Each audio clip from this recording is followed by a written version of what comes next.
Itu sekarang perusahaan-perusahaan tuh lagi banyak banget yang invest di space industry, kayak satelit, roket dan lain-lain. Yes, bener banget. Fluid itu kan sebenarnya nggak cuma udara gitu. Iya, air kan masuk fluid. Ya, Dan yang gue lihat berarti sumber dayanya itu ada dan mumpuni sebetulnya. ya sebenarnya hebat-hebat semua. Jadi kalau masalah sumber daya, gue yakin kita tuh mumpuni sebenarnya. Concernnya apa? Mungkin kalau gue pengen nyinggung ke pendidikannya sih. Perkembangan zaman termasuk teknologi tanpa menghilangkan jati diri kita. Karena kita ingat kita punya jati diri yang kuat banget sebagai sebuah bangsa. Halo semuanya, kenalin gue Syauki dari Quadrat Education dan selamat datang di podcast Quadrat Education. Kali ini kita bakal bahas banyak hal bersama salah satu narasumber kita, teman gue. Kita udah bersama dari SMP, dari SMA sampai sekarang juga kita satu alma mater. Kita sama-sama kuliah di kampus Institut Teknologi Bandung. Kita sambut, saya perkenalkan rekan saya, Faiz. Thank you, Is. Apa kabar? Baik. Thank you udah datang di podcast Quadrat Education. Sebenarnya Faiz ini juga merupakan salah satu founders ya dari Quadrat Education. Cuman mungkin akhir-akhir ini agak terlalu sibuk di dunia kuliah nih. Jadi Quadrat Education ini lumayan lagi belum fokus ke situ gitu ya. Beliau lagi fokus di perkuliahannya. Faiz ini adalah saat ini merupakan mahasiswa teknik penerbangan atau teknik dirgantara di Institut Teknologi Bandung.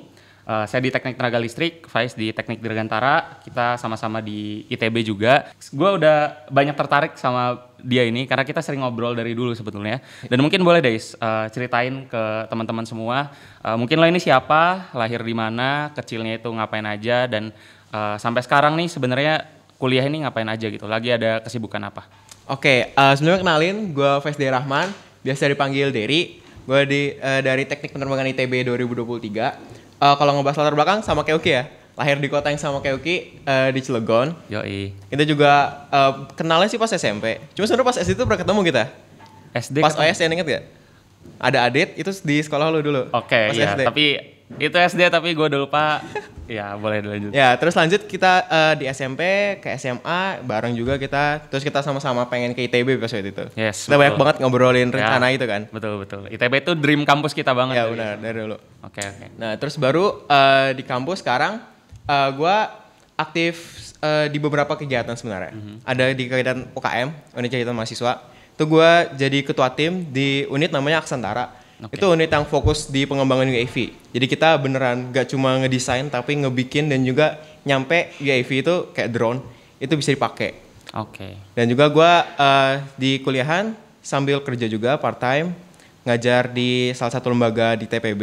Oke. Dan aktif di beberapa UKM lainnya juga sih. Oke, mantap. Jadi bisa didengar juga tadi ya, ada dia aktif di organisasi, bahkan jadi ketua tim juga, terus juga aktif ngajar juga sambil part time juga ya bahkan ya. Jadi sibuk banget ya kayaknya akhir-akhir ini. Ya lumayan chaos sih sebenarnya. Oke. Gimana rasanya kuliah sambil mengerjakan banyak hal itu gitu? Mungkin orang banyak yang lumayan chaos ya sama dunia perkuliahan. Mungkin lo bisa cerita nih bagi waktunya gimana dan apa aja sih yang dirasain? Mungkin kesulitannya atau kadang apa aja sih kendala-kendala yang pernah lo rasain selama perkuliahan ini gitu? Oke, jadi selama kuliah ya, bener banget. Karena gue tuh di luar kuliah, di luar akademik, itu ngambil banyak, bisa bilang tanggung jawab lah. Yes. Itu bener ngabisin banyak waktu banget, takes too much time. Tapi yang gue pelajarin tuh semenjak kita SMA ya, pas itu kan sempat chaos juga kan di SMA. Itu kalau kita bisa ngebagi waktu dengan baik, itu sebenarnya ngambil beberapa tanggung jawab tuh masih oke, masih bisa manageable. Yang penting tuh tahu diri kita tuh mampunya nyampe mana. Oke. Nah kayak sekarang gue tuh kan tadi dibilang fokus di ada beberapa ya. Kalau dihitung kayak di unit Aksantara. Gue juga aktif di klub bahasa Inggris. Oke. Di himpunan sambil ngajar dan satu lagi di research group tentang wind turbine. Kan berarti ada sekitar 5 kegiatan lah sampai 6. Nah itu gimana ngaturnya? Yang pertama tuh kita beneran harus planful. Jangan ngambil sesuatu tuh tanpa dipikir matang-matang. Jadi beneran direncanain kira-kira dari jangka waktu segini sampai segini itu bisa nggak ngambil tanggung jawab sekian banyak. Nah kalau udah dipikirin matang-matang, kita tuh tinggal act-nya aja, tinggal jalanin aja. Dan gue yakin kalau misalnya udah direncanakan dengan baik dan dieksekusi dengan baik juga, itu ngambil beberapa tanggung jawab tuh masih bisa. Oke, I see. Thank you Is jawabannya. Jadi yang gue lihat juga sebetulnya di teman-teman kita, terutama di mahasiswa ya, itu biasanya banyak sih kasus yang kita jatuhnya lebih ke nyoba-nyoba gitu. Kita nggak tahu di sini mau belajar apa, dan kita juga nggak tahu sebenarnya output yang kita harapin tuh apa gitu. Nah mungkin itu tadi masukan dari lo ya ke teman-teman juga mungkin yang masih bingung gitu mau ngapain di kuliah. Coba deh research, bener-bener cari tahu kalian mau ngapain di sini dan output kalian apa yang mau kalian kembangin di dunia perkuliahan ini gitu. Oke, thank you jawaban lo, menarik banget.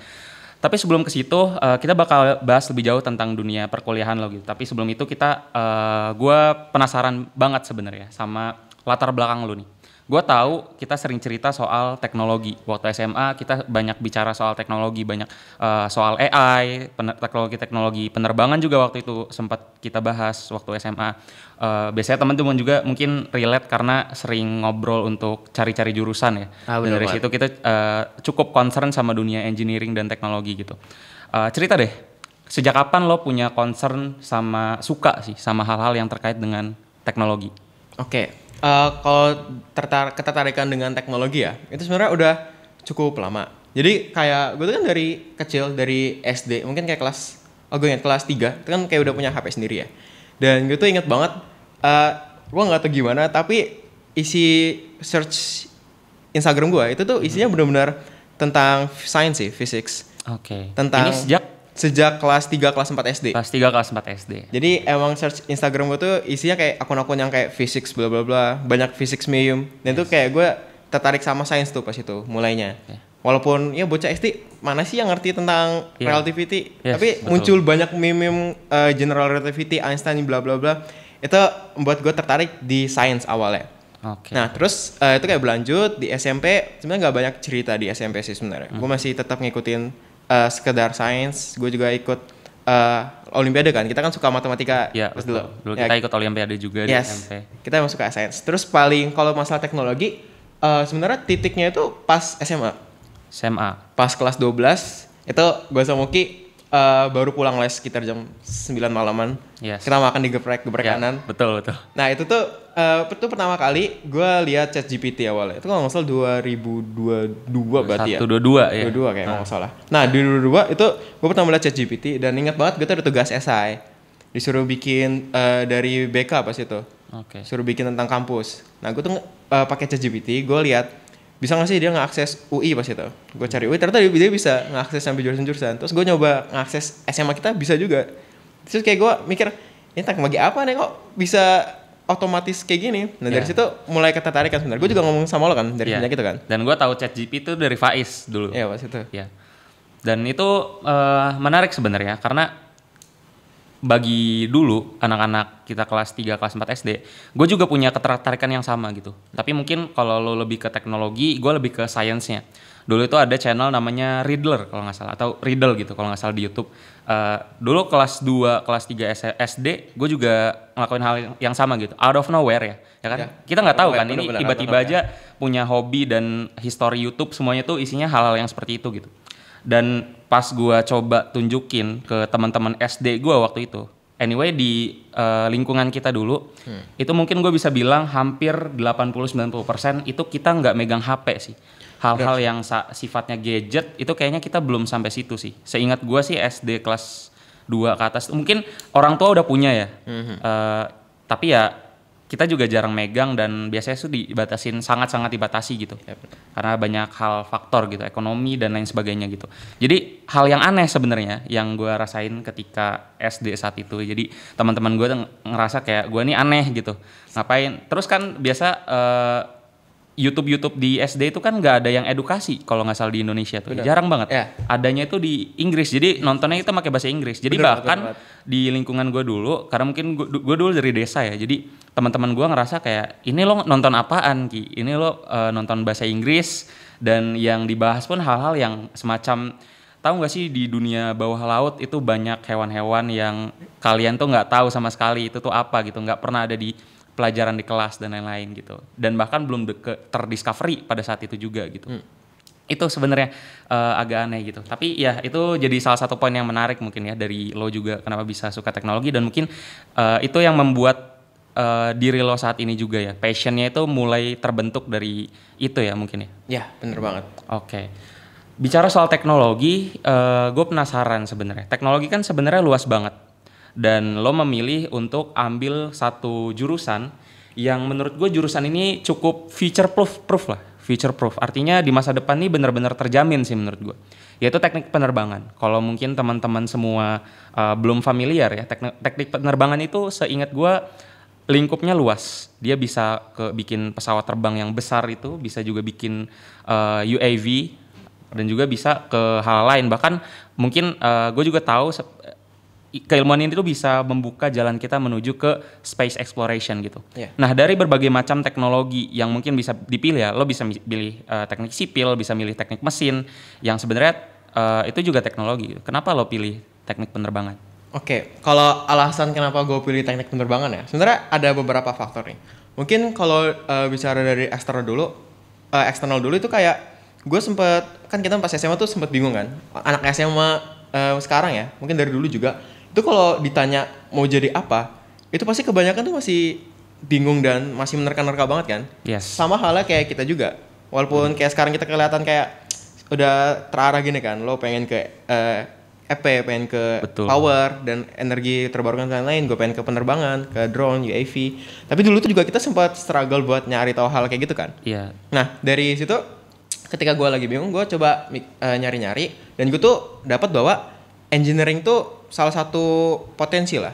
Kenapa? Karena di engineering kita tuh fokusnya di solving problems. Yes. Ya kan? Sebenarnya teknik apapun, engineering tuh tujuannya adalah untuk menyelesaikan masalah. Yes. Dan menurut gua pas salah satu faktor kita milih bidang studi kan pasti karir ya. Dan karir yang bisa dibilang high paying, yang dibilang kayak bisa dihargai dengan gaji, mungkin kalau ngomong gaji lebih tinggi kan. Yes. Itu pasti korelasinya sama seberapa besar masalah yang kita jawab, bener gak? Iya, betul. Nah dari situ gue jadi mikir bahwa oke, kayaknya engineering nih bisa gue ambil deh. Dan kalau masalah milih kenapa milih dirgantaranya, dari dulu tuh gue sempet tertarik sama outer space. Gue tertarik sama hal kayak berbau astronomi. Kayak gue sekarang bahkan di teknik dirgantara gue ngambil minor di astronomi sekarang. Yes. Gue ngambil astrophysics. Nah gue tuh tertarik sama outer space dan jadi gue tuh sempet SpaceX ya, semua orang tahu kan di SpaceX. Yeah. Nah gue tuh kayak ngeliat ini perusahaan gila banget gitu. Bisa nerbangin roket, ini kan swasta, nerbangin roket keluar angkasa secara reguler gitu. Setiap berapa hari tuh ada aja yang terbang. Dan ada yang ditangkap lagi kan. Nah itu yang kemarin ditangkap pakai sumpit. Yes. Itu gila banget kan. Gila banget. Nah gue juga dari dulu tuh kayak sempat mikir, wah ini keren banget nih jadi rocket science. Sebenarnya gue tuh, ini mungkin ngebahas dari internal ya. Yes. Itu gue tertarik sama hal yang bisa dibilang kayak kompleks atau kayak sulit lah. Nah gue tuh ngeliat teknik dirgantara, aerospace engineering ini, itu salah satu bidang engineering yang kompleks bisa dibilang. Dan dari situ gue menjadi tertantang untuk masuk ke teknik dirgantara, gitu sih. Kalau dari eksternal, itu tadi engineering tuh solving problems, teknik dirgantara juga, luas juga dia. Bahkan cutting gue tuh banyak yang kerjanya tuh non aerospace. Ada di migas, ada di Pertamina, ngurusin perpipaan air itu kan sebenarnya fluida dan itu aerospace juga. Oh iya, jadi aerospace itu sebenarnya nggak serta merta belajar soal hal-hal yang sifatnya di udara ya. Yes, benar banget. Fluid itu kan sebenarnya nggak cuma udara gitu kan. Iya, air kan masuk fluid. Yes. Dan yang lain juga. Oh, I see. Gue baru tahu berarti. Oke, mungkin gue lebih penasaran ini sih. Di teknik dirgantara ini, apa yang lo lihat jadi proyeksi lo ke depan gitu? Di Indonesia gue tahu dulu mungkin kita sempat bikin Pak almarhum B.J. Habibie ya. Kita sempat bikin pesawat. Yes. Terus juga mungkin sekarang yang lagi ngetren ini ada UAV. Mungkin juga bisa dikasih tahu juga ke teman-teman semua UAV itu apa. Dan gue juga sempat lihat di masa depan tuh sebenarnya banyak banget teknologi-teknologi yang mungkin teknik penerbangan banget gitu. Contohnya kayak ada mobil atau taksi terbang dan lain-lain gitu. Mungkin bisa lo ceritain nih, kira-kira menurut lo proyeksi ke depannya boleh di Indonesia dan mungkin kita bisa ke global scale juga, kira-kira seperti apa pandangan lo? Oke, kalau ngebahas tentang proyeksi dirgantara ya ke depannya, itu sebenarnya cukup luas. Jadi gue kan sempat research juga, nyari tahu. Ini mungkin pas kuliah sih sebenarnya researchnya. Kira-kira industri atau fields of interest di masa depan tuh bakal apa aja sih maju? Nah, salah satu yang ada beberapa. Salah satu yang maju mungkin kayak yang lo tahu biomedis. Yes. Itu di masa depan tuh bakal maju banget. Blockchain, kayak Bitcoin Yes. dan lain-lain itu bakal maju. Dan salah satunya yang gue tertarik itu di space exploration sebenarnya. Oke. Di sebenarnya kayak space industry luar, nggak harus exploration sih. Space industry itu nanti bakal maju banget dan luas banget. Jadi itu kalau ngebahas tentang gimana proyeksi ke depan, mungkin pertama kita bahas secara global dulu ya. Yes. Itu sekarang perusahaan-perusahaan tuh lagi banyak banget yang invest di space industry, kayak satelit, roket dan lain-lain. Ya kita lihat ada perusahaan besar yang orang-orang banyak tahu, SpaceX, itu punya Elon Musk. Terus ada Jeff Bezos kan salah satu orang terkaya juga, dia punya Blue Origins, perusahaan yang mirip-mirip lah sama ada Virgin Galactic, Rocket Labs dan lain-lain. Jadi kalau ngebahas proyeksi, orang-orang paling kaya di dunia sekarang tuh lagi banyak yang invest di aerospace ini, terutama di space industry. Jadi kalau gue melihat, bener kata lo tadi, ini future proof. Di masa depan nanti ketika biaya untuk kita keluar angkasa jauh lebih murah, itu beneran ngebuka banyak banget peluang. Salah satu tuh satelit pertama. Ngelempar satelit sekarang tuh jauh lebih murah dibandingin dulu. Pertama satelit, kalau lo ngebayangin satelit, kau bayang gede banget kan? Iya betul. Dulu-dulu tuh satelit emang kayak mungkin sampai 1 ton itu. Ada yang satelit gede, ada yang ratusan kilogram. Sekarang satelit tuh ada namanya 1 cube unit. Itu cuma 10 kali 10 cm. Itu ada gitu? Ada. Dan dia beneran berfungsi sebagai satelit? Dan dia aplikatif. Mungkin kebanyakan kayak 3U, 6U itu kayak sekitar cuma segini nih. Kurang lebih lah. Dan itu jadi sekali roket keluar angkasa bisa nerbangin ratusan satelit, puluhan sampai ratusan satelit. Jadi jauh lebih murah. Itu industri yang menarik kan masa depan. Dan satelit itu bakal kepake banget masa depan. GPS dan lain-lain. Kita kan suatu saat juga nggak mungkin tergantung sama perusahaan luar mulu kan, kayak Amerika dan lain-lain. Itu suatu saat perlu satelit sendiri dari Indonesia. Ini mungkin sedikit nyambur ke Indonesia dan lain-lain. Nah, kalau ngebahas proyeksi kayak gitu sih sebenarnya masa depan. Oh mungkin satu lagi ada space tourism. Space tourism apa itu? Jadi kayak udah mulai sebenarnya Blue Origins yang Jeff Bezos tuh udah mulai ngebuka kayak gitu space tourism. Jadi karena sekarang semakin sering kita nge-launch roket keluar angkasa, itu biaya makin murah kan? Iya betul. Itu ekonomi secara general kan. Kalau lo produksi makin banyak, biaya produksi per satunya itu bakal makin murah. Sama. Nah sekarang juga ada dan space tourism tuh sekarang udah ada gitu. Mungkin sekarang masih cukup mahal, cuma kalau kita ngebahas proyeksi 10-20 tahun ke depan, itu semakin lama semakin murah dan itu jadi salah satu industri yang menarik sebenarnya. Oke, menarik banget sih sebenarnya. Gue baru tahu juga bahkan keluar angkasa bisa jadi tourism kan? Yes, bisa. Oke, ini menarik banget. Tapi yang gue lihat dari Indonesia itu mungkin secara ini sebagai orang awam ya, gue melihat bahwa kita kayaknya agak perlu waktu gitu untuk mencapai teknologi yang bisa bikin roket atau mungkin development pesawat terbang. Gue juga nggak tahu tuh kenapa, apa faktornya. Dulu kita sempat produksi pesawat yang mungkin itu canggih. Setahu gue baca itu canggih. Dan sampai sekarang mungkin terbatas di situ mungkin ya. Yang paling terdengar hebat banget sama orang awam tuh itu gitu. Menurut lo gimana? Pesawat terbang sama UAV, drone? Oke. Kalau ngebahas industri pesawat terbang di Indonesia ya, dulu tuh kita sempat jaya-jayanya lah bisa dibilang. Itu ketika kepemimpinan Pak almarhum B.J. Habibie kan. Itu pas sekitar tahun 1989, itu kayak beliau bikin rancangan untuk bikin pesawat namanya ada N250 yang Gatot Kaca. Nah itu tuh sempat dipresentasiin juga di Paris tau gue. Dan itu menjadi dapat banyak respon positif lah, karena itu salah satu teknologi yang maju pada zamannya. Pada zamannya teknologi yang maju. Yes, itu pertama kali jadi prototipe ya, itu sekitar tahun 1992. Dan tahun itu tuh ada teknologi di pesawat N250 namanya fly by wire.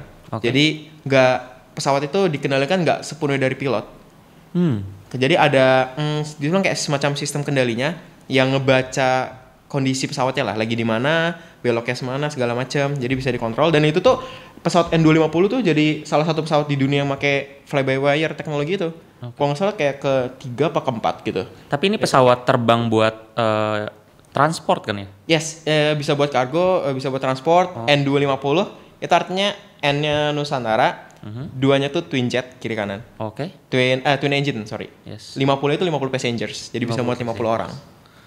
Dan itu kompleks banget dan jadi teknologi yang paling kompleks pada saat itu ya? Ya, jadi salah satu teknologi yang maju bisa dibilang di zamannya. Oke, ini gue baru tahu nih, ternyata sehebat itu ya. Dan itu yang produksi engineer lokal? Iya, kalau N250 itu diproduksi di sini. Indonesia yang bikin. Gue sempat dengar dosen di Teknik Dirgantara juga ikutan yang sekarang ya. Iya. Iya. Dosen-dosen yang ngajar gue sekarang di mata-mata sekarang itu kayak dia sering banget cerita, ini yang udah sepuh-sepuh ya. Kayak dia bilang dulu N219, N250 itu saya itu proyekan di sana. Jadi banyak banget dosen-dosen dari ITB teknik penerbangan yang ngambil proyek itu dulunya. Oke, ini menarik banget nih. Sebenarnya yang gue lihat berarti sumber dayanya tuh ada dan mumpuni sebetulnya. Yes, Gue nggak meragukan sama sekali dari pengalaman gue di ITB ya. Gue nggak meragukan sama sekali kemampuan dosen-dosen kita gitu. Mereka semua dosen-dosen yang OP sebenarnya. Tapi apa sebenarnya yang problemnya gitu? Kenapa research-nya mungkin development-nya yang gue lihat cuman di situ aja dulu gitu? Apa permasalahannya? Oke, tadi gue juga setuju banget masalah sumber daya manusia ya, SDM. Pas kita ngelihat anak-anak di ITB yang sekarang aja kan udah hebat-hebat kan. Teman-teman kita tuh banyak banget yang hebat-hebat pasti kan. Iya, betul. Apalagi kalau kita ngeliat dosen kita, itu beneran kayak udah world class. Yes. World class engineer semua kan. Yes. Kayak gue ngeliat dosen ini udah hebat-hebat semua. Jadi kalau masalah sumber daya, gue yakin kita tuh mumpuni sebenarnya. Tapi kenapa kalau di ngebahas teknik penerbangan ya, di industri pesawat terbang, contohnya salah satu industrinya, kenapa kayak bisa dibilang cukup tertinggal lah sekarang kan. Yes. Kalau dulu tuh sempat semaju itu. Sebenarnya ada banyak faktor. Mungkin yang pertama itu pendanaan paling. Pasti pendanaan. Yes. Apalagi pas kita tahun 92 itu bikin pesawat terbang. Itu kan dalam beberapa tahun ke depannya ada krisis kan. Oh, nah iya, itu betul, sempat mandat proyeknya. Jelas lah. Kayak gimana ngurusin itu masih banyak masalah-masalah yang lebih fundamental dan lain-lainnya.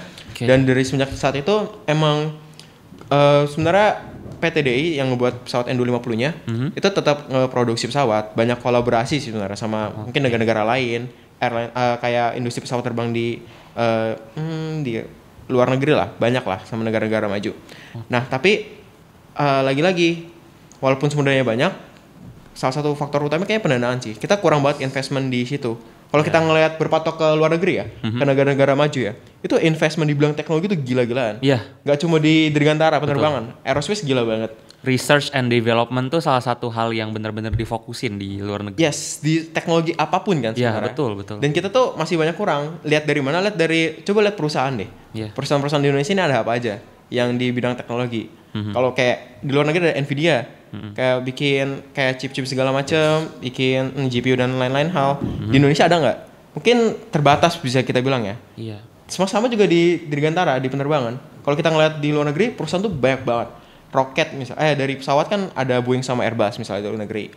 Kalau misalnya di bidang roket ada SpaceX yang tadi gue sebut, Blue Origin dan lain-lain. Tapi kalau kita berkaca di Indonesia, masih sangat terbatas atau mungkin nggak ada ya perusahaan kayak roket dan segala macam ya. Masih terbatas banget lah. Yes. Salah satu faktor utamanya bagi gue pendanaan sih. Dan juga mungkin dukungan pemerintah ya. Oke, ya betul. Gue setuju sih. Gue ngelihat teknologi ini kalau di Indonesia masih banyak yang harus kita benahi gitu ya. Termasuk industrinya sebetulnya. Karena sebagus apapun kampus kita ya ITB yang engineer-engineernya juga dari dosen-dosen kita semuanya world class. Tapi ya kita lulus dari sini pun gue dengar cerita ya memang industrinya nggak ada. Dan itu sebenarnya secara kasat mata pun kelihatan gitu. Kita bisa lihat yang tadi udah lo bilang Nvidia di kita punya apa. Dan mungkin kalau dari gue itu lebih ke perakitan aja sih yang gue lihat. Kebanyakan tuh industri-industri di Indonesia dia ngerakit-rakit. Tapi barang-barang apa kayak semikonduktor macam-macam semua dari luar. Iya. Yes. Itu sih mungkin yang masih jadi problem di kita gitu ya. Tapi gue penasaran karena field gue di electrical engineering, gue sedikit lah tahu soal IoT dan lain-lain gitu. Dan gue tahu UAV itu sebenarnya salah satu penerapannya juga ke sana gitu. Karena ada bisa pakai AI juga, machine learning dan lain-lain. Yang orang-orang awam lihat soal UAV, mungkin lo lebih tahu. Gue nggak terlalu paham sebenarnya. UAV itu orang-orang cuma ngelihat sebagai drone yang buat syuting film, ya, yang film drone di langit-langit tuh buat sky view gitu-gitu.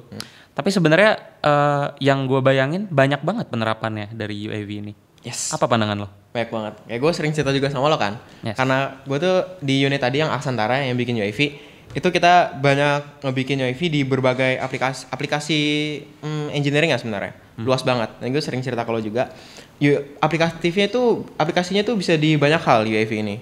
Mungkin kalau yang lo bilang tadi, mungkin pertama gue jelasin UAV dulu ya. Ini kan singkatan dari Unmanned Aerial Vehicle. Yes. Intinya pesawat atau wahana udara kayak semacam pesawat yang gak ada orangnya. Sesimpel itu.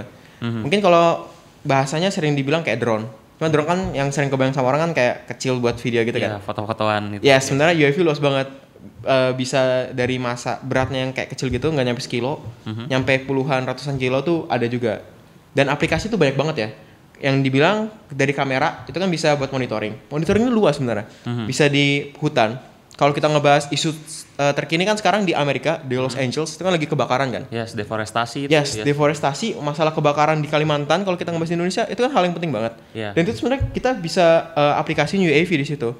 Jadi kita pasang UAV yang bisa terbang dan operasi di sekitar situ kayak keliling, dan dia tuh bisa ngedeteksi kalau ada potensi kebakaran, lihat dari heating sensornya nanti. Situ di hutan. Kalau misalnya yang gue sempat cari tahu juga tuh di agricultures. Kayak kita tuh sistem perairan di pertanian, nggak cuma Indonesia, di dunia itu sangat-sangat gak efisien. Banyak banget air terbuang di bidang pertanian. Itu kan jadi salah satu concern lo juga pasti kan, energi terbarukan kan di SDGs. Nah itu bisa diaplikasi di UAV juga sebenarnya. Maka kita bisa kayak cross collaboration lah antar banyak bidang. Dan UAV ini menurut gua multidisciplinary dia. Banget, sangat ya. Kalau di unit gua tuh bagian dari yang bikin satu wahana nih, itu bagiannya departemen itu namanya banyak banget. Ada dari aeronya jelas, bikin pesawat. Bahkan ada dari lunya tuh. Ada dari electricalnya, ngurusin wiringnya segala macam. Bahkan sampai AI dan machine learning itu ada. Ada ya. Karena ada salah satu UAV yang perlu nge-recon. Jadi kayak perlu ngedetect objek. Kayak let's say ngedetect warna deh paling gampang. Warna merah. Itu kan kayak perlu image sensoring kan? Iya betul. Itu perlu decoding dan segala macam. Dan itu perlu machine learning juga kalau misalnya perlu yang lebih kompleks. Ini pertanyaan gue nih sebenarnya. Industrinya ada nggak di Indonesia? Nah, kalau ngebahas industri UAV itu walaupun masih dibilang tertinggal juga ya, tapi bisa dibilang lebih ada lah dibanding pesawat terbang. Karena gue sendiri tahu banyak senior di Teknik Dirgantara yang kerja di perusahaan UAV sekarang, kayak swasta gitu. Dan itu cukup banyak perusahaan UAV sekarang. Karena kita kan kayak kita tadi bilang, SDM kita kan mumpuni. Kakak tingkat senior gue di AE itu juga mumpuni, jago-jago. Dan untuk ngebikin UAV, cost-nya tuh jauh lebih ringan, jauh lebih kecil dibandingkan bikin pesawat terbang. Jadi itu kayak jauh-jauh lebih visible. Dan industrinya untuk UAV itu ada. Dan gue sendiri kalau ngeliat UAV ya, kalau misalnya didukung sama pendanaan, investment, dan juga dukungan pemerintah, UAV Indonesia tuh bisa sangat maju lah. Dan itu sebenarnya implikasinya karena lo bilang tadi bisa penerapannya di berbagai hal soal pertanian, kehutanan, dan lain-lain. Itu sebenarnya bisa memajukan kualitas produksi kita juga sih. Yes, benar banget. Iya betul, menarik banget sih. Ini jadi pembahasan menarik dan mungkin sekarang gue mau shifting nih dari tadi bahas soal teknologi, terus kita udah bahas soal teknologi khususnya di bidang penerbangan, bidang lo.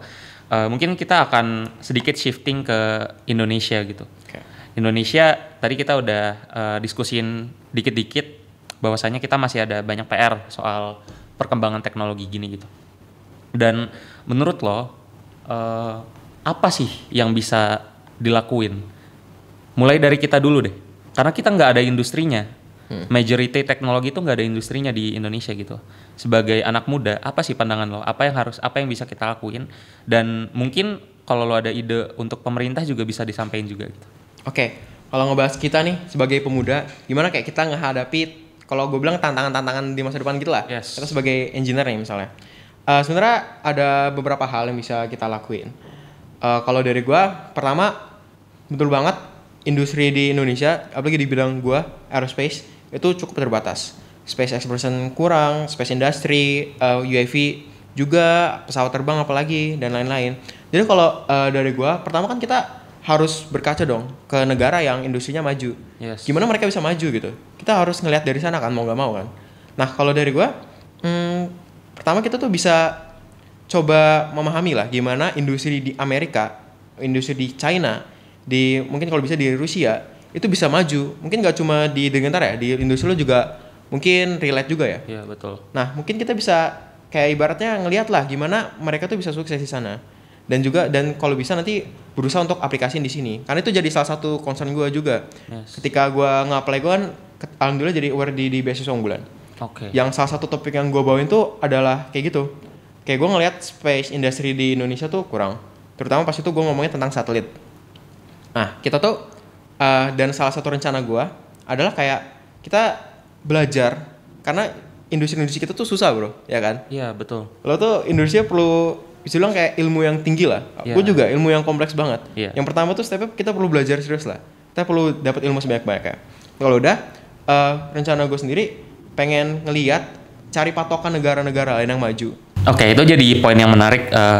Kita emang perlu belajar dari negara lain sih. Dan kalau kita mau benchmarking ke negara-negara yang maju, itu biasanya juga mereka, contohnya kayak Korea Selatan, Singapura, itu kan mereka mulai dari development teknologinya adalah belajar dari negara lain ya. Jadi invest banyak anak-anak muda dari negara itu semua disebarluaskan ke berbagai negara, studi di situ dan dipulangkan buat bangun industrinya. Dan mungkin itu juga bisa diterapin, dan yang menurut gua lagi jadi fokus pemerintah pun di Kemendikti Saintek sekarang mungkin itu sih, ada LPDP, kemarin juga ada Merdeka Belajar dan lain sebagainya, dan semoga itu jadi satu hal yang bisa merevolusi lah perkembangan teknologi, terutama di research and development kita sih, biar kita bisa jadi negara maju. Karena gue melihat bahwasannya dunia ini semakin dinamis gitu, disrupsi teknologi ini akan semakin kuat. Sementara itu kalau kita coba pakai pola pikir yang lama gitu, dengan metode-metode yang lama, kita akan sulit sekali bersaing gitu, karena pada dasarnya negara-negara yang maju itu biasanya perkembangannya udah eksponensial, karena mereka udah punya dana untuk research di berbagai lini itu banyak banget gitu. Sementara kita masih memiliki masalah-masalah yang sifatnya masih kebutuhan dasar gitu, kebutuhan primer, kita masih kemiskinan, kita masih banyak, ketimpangan kita masih banyak. Itulah mungkin dilemanya ya. Gue yakin pemerintah juga mungkin pengen banget nih develop teknologi, siapa sih yang gak mau negaranya maju gitu, tapi kita masih ada masalah di internal kita, masih banyak korupsi, masih banyak hal-hal yang sifatnya basic needs yang mungkin itu perlu diutamakan ke situnya dulu gitu. Itu sih dari gue. Dan mungkin boleh deh cerita dan pandangan lo dengan adanya disrupsi teknologi ini, jadi apa sebenarnya yang bisa dibangun dari pemuda-pemuda sekarang gitu. Biasanya sih mungkin pertanyaan gini, kalau lo pengen ngomong ke anak-anak Indonesia di umur belasan tahun, di SMP, SMA gitu ya, dengan menghadapi disrupsi teknologi ini, itu apa yang bakal lo suggest ke mereka? Oke, tadi sebelumnya kan kita ngebahas tentang di masa depan nih, itu bakal banyak banget disrupsi teknologi kan ke kita kan. Yes. Kayak AI, dan itu kan nimbulin banyak ketakutan sebenarnya, kalau gue bisa bilang. Kayak gue sempat baca data dari McKinsey sama World Economic Forum gitu. Itu dengan adanya, ini mungkin lo juga sering dengar pasti. Yeah. Kayak dengan adanya AI itu bakal ngehapus sekitar 92 juta pekerjaan. Lo pernah dengar gak? Yes. Ya kan? Nah, tapi yang orang-orang sering highlight itu di bagian itu aja. AI ngehapus peran manusia. Yes. Sedangkan di sisi lainnya itu yang jarang di-highlight, dengan dihapusnya 92 juta pekerjaan, itu timbul sekitar 170 juta pekerjaan baru gitu. Jadi artinya apa? Artinya teknologi atau kita bisa bilang kayak AI ini itu nggak menghapus peran manusia secara seutuhnya. Iya, secara seutuhnya. Justru AI ini kalau gue bilang kayak nge-elevate, naikin kelas manusianya. Jadi kita ketika hal-hal yang kayak repetitif dan mungkin kayak residual kayak biasa bisa kita kerjain periode kayak gitu, itu digantiin sama AI. Manusia tuh akhirnya dituntut buat nyelesain masalah-masalah yang lebih kompleks, yang bisa bilang kayak high level lah dibandingin yang entry level ya. Yes. Nah, jadi concernnya apa? Mungkin kalau gue pengen nyinggung ke pendidikannya sih. Oke, pendidikan. Iya, kenapa? Karena tadi dengan pekerjaan-pekerjaan yang dibilang sama banyak kayak bisa dibilang sama banyak lembaga lah, kayak tadi dia bilang McKinsey sama World Economic Forum itu sebagai entry level itu bakal digantiin. Nah, manusia tuh pada akhirnya harus menyelesaikan masalah-masalah yang high level. Dan apa kira-kira yang menurut lo nih diperluin buat menyelesaikan hal yang high level? Skill sih. Skill, pastinya skill dan ilmu. Yes, pendidikan. Betul. Makanya pendidikan tuh penting banget. Jadi kalau ditanya apa pesan gue buat mungkin anak yang masih SMP atau SMA mungkin ya fokusnya, yang lagi bingung banget nih mau ngapain. Yeah. Tadi pertama fokus pendidikan. Yang kedua menurut gue adalah bangun awareness Ki. Bangun awareness sama terhadap perkembangan teknologi. Coba deh, mungkin kalau misalnya gue tanya mau kuliah kemana, nanti apalagi nanya berkarir di bidang apa, mungkin banyak banget yang masih bingung kan. Iya. Step pertamanya menurut gue adalah bangun awareness dulu. Lihat nih kira-kira AI itu bisa ngapain aja. AI ChatGPT itu bukan cuma buat ngerjain soal ujian lo gitu. Yes, banyak AI itu banget. bisa banyak banget. Yeah. Bisa buat bikin lo konten, writing caption, Analisis data pun analisis bisa. data, nginput data yang kayak mungkin kayak kalau di Excel tuh perlu ribuan baris itu bisa dengan secepat kilat oleh ChatGPT gitu. Bahkan sampai dianalisis benar banget. Yeah. Itu bisa generate gambar, bisa edit video secara langsung, dan itu kayak banyak banget bidangnya kan. Dan juga tuh secara nggak langsung dan mungkin secara langsung juga ngaruhin pekerjaan-pekerjaan yang ada. Jadi pertama tuh bangun awareness dulu terhadap perkembangan teknologi. Nggak cuma AI juga, mungkin kayak otomasi industri ini penting banget. Yang mungkin jarang di highlight ya. Bahwa beberapa tahun ke depan, mungkin nggak, kalau AI kan waktunya singkat banget nih. Yes. Sekarang udah maju 1-2 tahun, 3 tahun tuh bakal gila banget. Yeah. Yang mungkin 10 tahun lagi, yang orang mungkin kurang lihat, itu adalah otomasi industri. Jadi manufacturing di masa depan nanti, itu gue yakin banget bakal diganti sama robot semua. Kenapa? Karena robot itu pertama lebih precision. Yeah. Mereka juga bisa kerja full dalam 24 jam. Murah juga. Murah juga sebenarnya. Mungkin mahalnya di cost R&D-nya aja. Ya, betul. Setelah selanjutnya bakal lebih murah kan? Ya. Dan apakah ini berarti manusia nggak ngapa-ngapain? Ya enggak. Yang tadi gue bilang, pekerjaan yang kayak merakit, manufacturing, itu kan bisa kita anggap sebagai entry level ketika bisa digantiin sama AI-nya kan, sama otomasi industri, pekerjaan robot. Nah, nanti manusianya perlu belajar. Nah, itulah pokoknya. Coba bangun awareness, lihat kira-kira industri apa aja yang bakal sustain perkiraannya di masa depan dengan ada disrupsi teknologi ini. Itu awareness pertama. Oh, mungkin yang terakhir deh.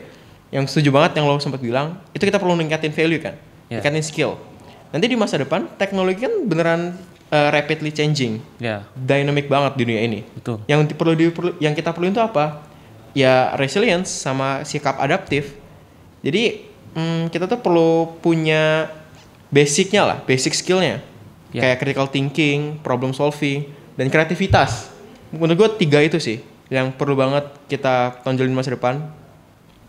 Oke, ini menarik banget sih. Dan sebenarnya narasi resiliensi itu bener-bener gue kagum banget sih, karena resiliensi definisinya simple. Resiliensi adalah kemampuan kita beradaptasi terhadap perkembangan zaman, termasuk teknologi, tanpa menghilangkan jati diri kita. Karena kita ingat, kita punya jati diri yang kuat banget sebagai sebuah bangsa menurut gue. Kita punya tradisi-tradisi yang baik gitu, gotong royong, sopan santun dan lain sebagainya. Tapi jangan sampai itu menghambat kita untuk belajar teknologi dan beradaptasi. Tapi di sisi lain jangan sampai kita terlalu stuck dengan pola pikir yang lama tanpa kita coba merubah pola pikir kita, merubah mindset kita, dan mencoba cope dengan apa sih sebenarnya yang menjadi kebutuhan di masa depan. Itu menjadi narasi yang cukup penting gitu. Oke, itu mungkin bahasan yang kita bicarakan hari ini ya.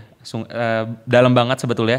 Kita bicara soal teknologi, kita bicara soal teknik kedirgantaraan, dan gue juga dapat banyak insight juga. Ternyata dari teknik dirgantara ini nggak sekedar pesawat terbang, karena gue ngeliat kebanyakan tuh biasanya pesawat terbang. Kita juga bicara apa sih sebenarnya yang jadi masalah di Indonesia, terutama di bidang teknologi.